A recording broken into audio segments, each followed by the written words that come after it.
এই যে কাতারে ধুধু মরুভূমি, দেখুন মরুভূমির মাঝখানে যে রাস্তাগুলা কত সুন্দর। এটা কিন্তু একটা অজপাড়া গায়ে গ্রাম, গ্রামের রাস্তাগুলা হেবি সুন্দর।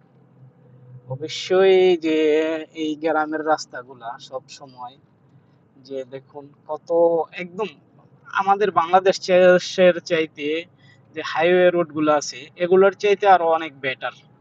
দেখুন বোর্ড দেওয়া আছে, সবকিছু দেওয়া আছে। আপনারা অবশ্যই এই যে এগুলোর ভিতরে সব, এই যে দেখুন আমি গ্রামের ভিতরে কিন্তু এটা গ্রাম, গ্রামের মধ্যে টু ওয়ে রোড, এক রোডের মধ্যে দুইটা করে গাড়ি একসাথে যাইতে পারবে।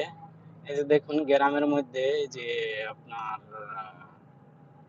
যে রাউন্ড বোর্ড আছে, গোল চত্বর, যা আমরা এই যে গোল চত্বর, এই যে গোল চত্বর, দেখুন গোল চত্বরের রাউন্ড দিয়ে আমরা চলে যেতেছি। এই যে